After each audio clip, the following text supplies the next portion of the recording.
అదే RTV app వార్తల్ని క్షణాల్లో చదివే అవకాశం ఉంటుంది. ఒక న్యూస్ పేపర్, ఒక టెలివిజన్ ఛానల్ మీ చేతుల్లో ఎప్పుడూ ఉంటాయి. ఆస్ట్రేలియాలో భారీ వర్షాలు వరదలు ముంచెత్తుతున్నాయి. ఆస్ట్రేలియాలో భారీ వర్షాల కారణంగా జనజీవనం స్తంభించిపోయింది. చాలా ఏరియాలను ఖాళీ చేసి సురక్షిత ప్రాంతాలకు వెళ్ళాలి అని అధికారులు ఆదేశాలు జారీ చేశారు. అధికారులు ప్రజలను సురక్షిత ప్రాంతాలకు వెళ్ళాలి అని చెప్పి స్వచ్ఛందంగా కూడా ఖాళీ చేయాలని ఆదేశాలు జారీ చేయడంతో ప్రజలు ఆ ప్రాంతాలను విడిచి సేఫ్ ప్లేసెస్కి వెళ్ళిపోతున్నారు, సురక్షిత ప్రాంతాలకు వెళ్ళిపోతున్నారు. ఈ వరదల కారణంగా ఒక మహిళ కూడా మృతి చెందినట్టుగా తెలుస్తోంది. భారీగా ఆస్తి నష్టం కూడా సంభవించింది. ఆస్ట్రేలియాలో భారీ వరదల ప్రభావాన్ని ఇప్పుడు మీరు ఆర్టీవీ స్క్రీన్ పైన చూస్తున్నారు. ఈశాన్య ఆస్ట్రేలియాలో ఇప్పుడు భారీ వర్షాలు వరదల కారణంగా మీరు చూస్తున్న ఈ పరిస్థితి నెలకొని ఉంది. వరదల కారణంగా ఇప్పటికే కొంతమంది మృతి చెందారు. కొద్దిసేపటి క్రితమే ఒక మహిళ కూడా గల్లంతైనట్టుగా తెలుస్తోంది. వేలాది మందిని సురక్షిత ప్రాంతాలకు తరలిస్తున్నారు. మరికొన్ని రోజుల పాటు భారీ వర్షాలు ఉండే అవకాశం ఉంటుంది. మరో వారం రోజుల పాటు అక్కడ భారీ వర్షాలు వరదలు ఉండే అవకాశం ఉంటుంది అని వాతావరణ శాఖ అధికారులు చెప్తున్నారు. ఈ భారీ వర్షాల కారణంగా టౌన్స్విల్ విమానాశ్రయాన్ని కూడా మూసివేసినట్టుగా తెలుస్తోంది. ఆర్టీవీ స్క్రీన్ పైన ఇప్పుడు మీరు చూస్తున్నది ఆస్ట్రేలియాలో భారీ వర్షాల కారణంగా మొత్తం నివాస ప్రాంతాల నుంచి వరద నీరు ప్రవహిస్తున్న దృశ్యాలు మనం చూస్తున్నాం. రోడ్ల మీద ఏ మాత్రం వాహనాలు వెళ్ళటానికి అవకాశం లేదు. కనీసం అక్కడ నుంచి ఏ నడుములోతు నీళ్ళు ఉంటాయి కదా అని ఆ నీటిలోనైనా నడుచుకుని వెళ్ళటానికి కూడా అవకాశం లేని పరిస్థితి కనిపిస్తూ ఉంది. ఆ నీటిలో ఎవరు వెళ్ళినా కొట్టుకుని వెళ్ళిపోవడం, గల్లంత అయిపోవడం గ్యారంటీ అని చెప్తూ ఉన్నారు. సహజంగా డిసెంబర్ నుంచి ఏప్రిల్ మధ్యకాలంలో ప్రతి ఏటా ఆస్ట్రేలియాలో, ఈశాన్య ఆస్ట్రేలియాలో ఈ వరదలు సంభవిస్తూ ఉంటాయి, వర్షాలు సంభవిస్తూ ఉంటాయి. ఇప్పుడు కూడా భారీగా ఫ్లాష్ ఫ్లడ్స్ రావడంతో ఆస్ట్రేలియాలో, ఈశాన్య ఆస్ట్రేలియాలో ఇప్పుడు మీరు చూస్తున్న ఈ పరిస్థితులు నెలకొన్నాయి. స్వచ్ఛందంగా ఖాళీ చేయాలి అని అధికారులు ఆదేశాలు జారీ చేయడంతో ప్రజలు ఆ ప్రాంతాలను ఖాళీ చేసి వెళ్ళిపోతున్నారు. తమ నివాస ప్రాంతాలను ఖాళీ చేసి వెళ్ళిపోతున్నారు. ఒకసారి ఆర్టీవీ స్క్రీన్ పైన చూడొచ్చు. అదంతా కూడా నదిలా ప్రవహిస్తూ ఉంది.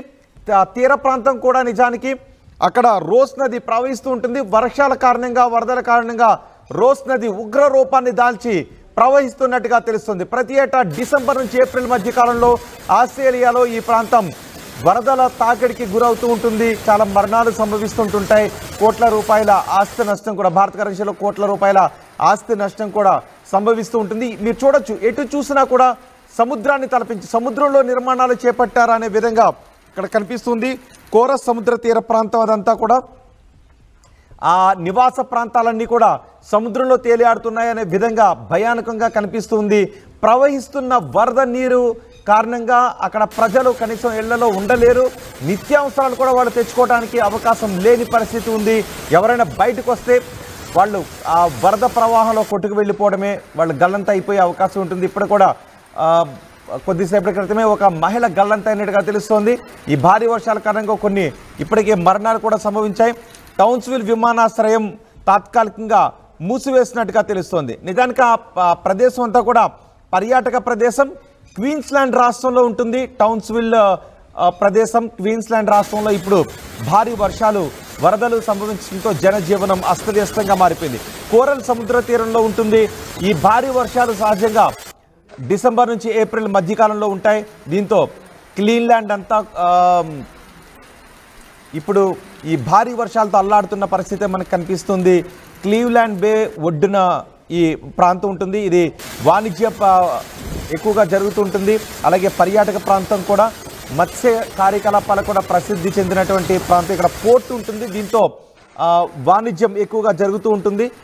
ఇప్పుడు ఆ ప్రదేశం అంతా భారీ వరదల కారణంగా అతలాకుతలమైన పరిస్థితి మనకి కనిపిస్తుంది. ప్రతి సంవత్సరం కూడా ఈ కాలంలో భారీ వర్షాలు అక్కడ సంభవిస్తూ ఉంటాయి.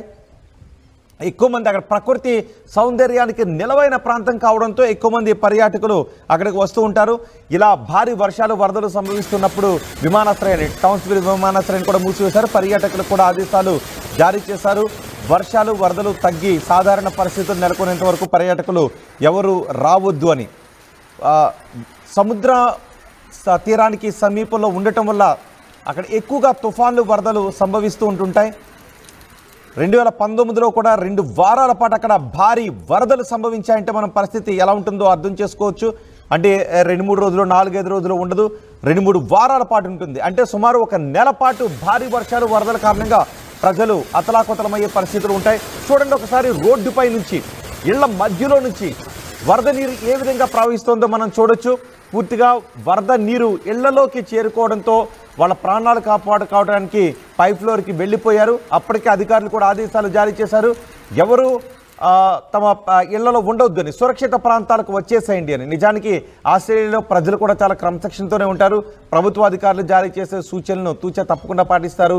జనాభా పరంగా కూడా చాలా తక్కువగా ఉండేటటువంటి దేశం కాదు, భౌగోళికంగా ఎక్కువ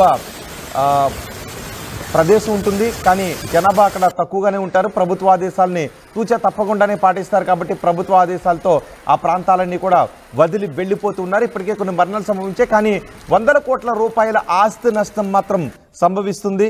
దాన్ని నివారించడానికి అవకాశాలే లేవు. ఒకసారి మనం చూడొచ్చు, ఆ ప్రదేశం అంతా కూడా పూర్తి ఎక్కడ చూసినా కూడా కనుచూపు మేరలో వర్షపు నీరు, వరద నీరే కనిపిస్తూ ఉంది. రోస్ నది కూడా ఉధృతంగా ప్రవహిస్తూ ఉండటంతో ఇంకా ఎవరైనా అక్కడ చిక్కుకుని ఉన్నారా, నదీ పరివాహక ప్రాంతంలో ఎవరైనా చిక్కుకుని ఉన్నారా అని ఏరియల్ సర్వే కూడా నిర్వహిస్తున్నట్టుగా తెలుస్తోంది. ప్రజలను సురక్షిత ప్రాంతాలకు తరలిస్తున్నారు. రెండో బాక్స్లో చూడండి ఒకసారి, ఇళ్ల మధ్యలో నుంచి ఇళ్ల లోపల నుంచి వరద నీరు ఏ విధంగా ప్రవహిస్తోందో. కనుచూపు మేరలో ఎక్కడ చూసినా కూడా వరద నీరే అక్కడ కనిపిస్తూ ఉంది. దీంతో ప్రజలు తీవ్ర ఇబ్బందులు పడుతున్నారు. పొట్ట చేత పట్టుకుని కట్టుబట్టలతో రోడ్డున పడాల్సిన పరిస్థితి వచ్చింది. వాళ్ళందరూ ఇప్పుడు సురక్షిత ప్రాంతాలకు వెళ్ళిపోయారు. ఇంకా ఎవరైనా అక్కడ చిక్కుకుని ఉన్నారేమో అని ఏరియల్ సర్వే నిర్వహించి వారిని రక్షిస్తున్నట్టుగా తెలుస్తోంది.